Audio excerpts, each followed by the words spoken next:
بسم الله الرحمن الرحيم. السلام عليكم ورحمة الله وبركاته. ازيكم عاملين ايه؟ يا رب كلكم تكونوا بخير وصحة وسعادة. فيديو كده في السريع إجابة لسؤال اتسألناه. هو احنا بنجوع برغم انا بجوع او هي بتجوع برغم ان هي عاملة دايت. يا ترى ايه السبب؟ ايه الحاجات اللي هي بتعملها غلط في الدايت؟ او هي ايه الحاجات اللي بتعملها غلط عامة وادت للنتيجة دي؟ شوفوا معايا الفيديو، ما تنسوش تحطوا لايك. انا بعمل لكم الحاجات اللي بتدوروا عليها ومش هتلاقوها في اي حتة تانية، فياريت كده تفاعل ونشاط علشان تلاقوا فيديوهات جديدة فيها معلومة مفيدة.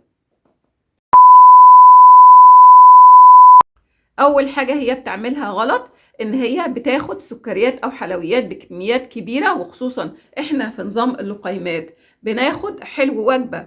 فاحنا اخدت حلو وجبه، مش لازم تاخدي لقيمه حلو تاني. ده ممكن يعمل عن نتيجه عكسيه، بتحسي ان انا ماشيه ملتزم بحجم اللقيمات. زي ما في نظام السعرات برضو نفس الفكره، بتاخدي حاجات ضمن السعرات الحراريه بتاعتك بس بتجوعك بصوره اكبر. يعني ان انت تبداي الاكل بحاجة حلوة، ده بيعلي هرمون الأنسولين، فبالتالي بيزود الجوع. طيب ايه الحل في الحالة دي؟ الحل في الحالة دي ان انا اخد حاجات حلويات صحية قدر الامكان، اخد فواكه، ممكن اخد فاكهة بدل الحلو الصناعي. لو هاخد حلو زي ما قلت لكم في اللقيمات هنعمل ايه؟ هاخد الحلو، بدل ما اخد حلو مرتين اخده مرة واحدة. يبقى ده يا اخده مره واحده كحلو وجبه او كلقيمه، ويفضل ان انا اخده بعد الوجبه مباشره، ده افضل حل. كمان نقطة مهمة جدا وبتأثر وبتزود نسبة الجوع عندك هي ان انت بتعملي دايت قليل السعرات الحرارية. قليل السعرات الحرارية ازاي؟ يعني تاخدي كمية اكل قليلة جدا بطريقة مبالغ فيها، فده بيؤدي لنتيجة عكسية، فبتحسي ان انت جوعتي بسرعة. يعني اخد حاجة بسيطة. حاولي لما بتيجي تاخدوا اللقايمة وعايزة وفي البداية وحاسة ان انت من النوع اللي بيجوع، خلي مع اللقايمة بتاعتك قبل اللقايمه ب10 دقائق كوبايتين الميه، ومع اللقايمه بتاعتك مشروب اللقايمه يفضل يكون السوائل اللقايمه تكون سلطه، خضار ذات الياف يعني خيار، حاجات من دي، بحيث ان هي تزود الشبع، احساسك بالشبع، ما تبقاش كميه الاكل اللي انت بتاخديها قليله بطريقه مبالغ فيها. نقطه مهمه جدا برضو رقم 3، ان انت ماشيه على دايت.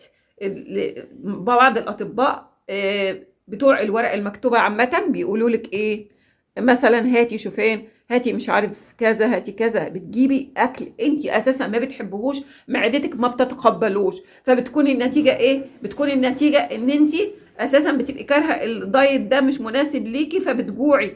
كلت حاجه مش على هواكي، ما شبعتكيش، كلت منها كميه بسيطه ما شبعتكيش. فبتفكري دايما في الاكل اللي انت متعوده عليه وبتحبيه، فبتشتهيه ونفسك بتروح له، فبتجوعي بصوره اكبر. اهم حاجه المفروض ان انا دايما بكررها في الفيديوهات وبقول لكم عليها باستمرار: مش بتشربي ميه كفايه، احتياجك من الميه، ودايما احنا بيحصل خلط ما بين الاحساس بالعطش والاحساس بالجوع، فممكن تكوني عطشانه وانت مش واخده بالك، فلازم انتظري 5 دقايق كده ولا حاجه وبعدين اشربي ميه. لو شربتي ميه وانتظرتي بعد شرب الميه بشويه وحسيتي ان انت لسه جعانه، يبقى انت حقيقي الجوع بتاعك جعانه. النقطة التانية والمهمة، مهم جدا في الدايت وكمان عشان الجسم ما يخسرش عضل في الدايت، وهو مش بتاكلي البروتين الكافي لاحتياج جسمك، تاخدي كمية بروتين قليلة. مهم جدا ان انت تاخدي كمية بروتين معقولة. بتاكلي كمان نقطة مهمة جدا وخصوصا في الشتاء، الأكتر حاجات بتحسسنا بالشبع الدهون والبروتين. ناس كتيرة خلاص أنا هقلل في الأكل بتاعي بتقلل في البروتين. البروتين مهم جدا وده أهم أساس الشبع في الدايت، هو البروتين. وكمان إن جسمك ما يفقدش عضلات، لأن البروتين بيسهم في بناء العضلات.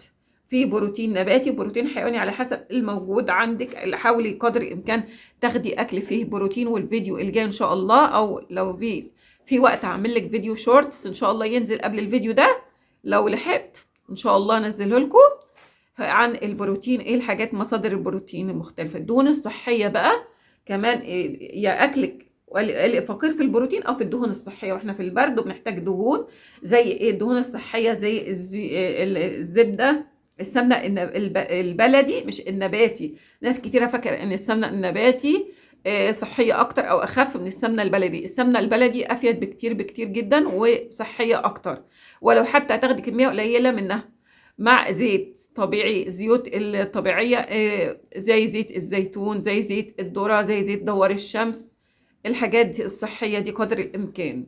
وان شاء الله كمان هقول لكم على بعض انواع الدهون الصحيه. وكمان الدهون الصحيه موجوده مش بس في الزيوت وفي الزبده، موجوده الزبده ده رقم واحد. الزبده مش الزبده، كمان السمنه البلدي، السمنه اللي متبخر منها الميه بتاعها، متاخد منها الكوليسترول والمواد الضاره. السمنه البلدي الطبيعي بتاعت جداتنا وبتاعت امهاتنا زمان، دي افيد حاجه واصح حاجه للجسم من الدهون. كمان المكسرات فيها نسبه من الدهون الصحيه. يبقى جسم بيبقى ايه؟ مفتقر في الدهون. الاكل بتاعك مفتقر في الدهون ومفتقر في البروتين، ده بيجوعك بصوره اسرع.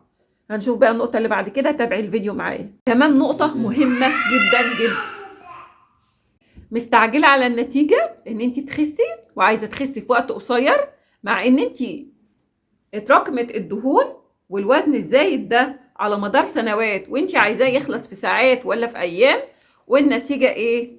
النتيجه ان انت بتحبطي، بتحسي ان انت عايزه ايه؟ تاكلي اكتر، خصوصا لو ما حققتيش نتائج بسرعه. الحل ان انت ايه؟ الحل الصبر وراقبي تغير دايما. ونقطه مهمه كمان ان انت بتبصي للميزان. لا، راقبي المقاسات بتاعتك، لو مقاساتك قلت معنى كده انك بتخسي، مش شرط، وده نزول دهون اكتر.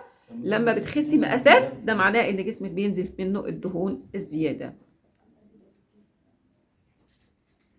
وحاولي دايما ما تفكريش في الميزان وما تخليهوش يأثر عليكي، علشان تقدري تتقدمي وتخسي بطريقة صحية. ما تخسيش بطريقة سريعة فنتائجها تكون فقدان الدهون، فقدان عضلات. بعض المدارس، بعض الآراء بتقول ايه؟ وقف أكل بعد الساعة 7 بالليل، ده هيزنقك في وقت معين، وقت قصير ان انت تاكل فيه. النتيجة ان انت بتقعد فترات طويلة من غير اكل، وده بيؤدي لان انت بتجوع بصورة افضل. الحل ان انت تاخد نظام. احنا دايما بنقول ايه؟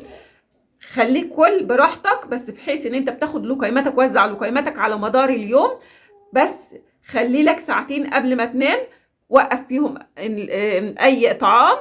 بكده هتخس وهتشبع كمان. ولو اخرت وجبة اللامحالة اطول فتره ممكنه، يعني لو قدرت تخليها اخر وجبه، بيكون اخر حاجه تاخدها، ده بيكون افضل. وبمناسبه وجبه اللامحاله، وجبه اللامحاله هي وجبه الغداء. بتتغدي امتى؟ في ناس بتتغدى بالليل، يعني بتتغدى اخر النهار، بتتغدى الظهر، كل واحد على حسب ظروف بيته زي ما قلت في الفيديو اللي فات. وبلاش الدايت بتاعك بقى يبقى ايه؟ نسخه من اي حد تاني. حد يقول لك انا بوقف اكل بالليل او بعمل كذا بعمل كذا. الدايت فصله على مقاسك، فصله على ظروفك، على وقتك، على لقيماتك، على الموجود في بيتك، على ظروف شغلك، سواء بتيجي بالليل اخر النهار او بتيجي الظهر. كل وجباتك في الوقت المناسب ليك، ووزع اكلك على مدار اليوم بحيث انك ما تجوعش. دايما خلي في لقيمات مشبعه كده، حاجه زي ايه؟ حاجه حصاله كده، محوش شويه لقيمات للاخر. يعني انا ايه؟ بقسم لقيماتي، عدد اللقيمات اللي انا باخدها خلال اليوم على الساعات اللي انا صاحي فيها او اللي انا بشتغل فيها، لحد قبل ما انام بساعتين اوقف اكل. من الحاجات كمان اللي بتأثر، النقطة اللي بعد كده رقم 7، بتسهر كتير وبتنام قليل، بيبقى عندك وقت فراغ كتير، فبالنتيجة ان انت بتجوع بالليل. دايما الشكوى بتيجي من الجوع من الناس اللي بتسهر، سواء ام معاها طفل صغير، سواء حد طالب بيذاكر. يبقى ايه؟ اول حاجة احنا ظروفنا، طبعا ظروف الناس اللي عندها ظروف ان هي تسهر دي، تحاول توزع لقيمتها على مدار اليوم وتوقف اكل قبل النوم بساعتين، وبتبدأ يومها من الوقت المناسب ليها ان هي تبدأ فيه لقيمتها، بحيث ان يبقى عندها حصيلة او زي ما قلنا مخزون من اللقيمات لباقي اليوم. اتمنى الفيديو ده يكون فاتكم، وشكرا ليكم على تفاعلكم على الفيديو اللي فات. كل الناس اللي حطت لايك على الفيديو شكرا جدا، العدد القليل جدا اللي حط لايك، بس شكرا جدا لكل الناس اللي بتحط لي لايك للفيديوهات وبتشجعني الاستمرارية. انا حاولت ان انا اقدم لكم فيديو بسيط ومختصر على قدر الامكان ومن اسئلتكم ان شاء الله. يا رب يكون الفيديو فاتكم وتصبحوا على خير. بكررها في الفيديوهات وبقول لكم عليها باستمرار، مش بتشربي ميه كفايه، احتياجك من الميه. ودايما احنا بيحصل خلط ما بين الاحساس بالعطش والاحساس بالجوع، فممكن تكوني عطشانه وانت مش واخده بالك، فلازم انتظري 5 دقايق كده ولا حاجه وبعدين اشربي ميه. لو شربتي ميه وانتظرتي بعد شرب الميه بشويه وحسيتي ان انت لسه جعانه، يبقى انت حقيقي الجوع بتاعك جعانه. النقطة التانية والمهمة، مهم جدا في الدايت وكمان عشان الجسم ما يخسرش عضل في الدايت، وهو ايه؟ مش بتاكلي البروتين الكافي لاحتياج جسمك، بتاخدي كمية بروتين قليلة. مهم جدا ان انت تاخدي كمية بروتين معقولة. بتاكلي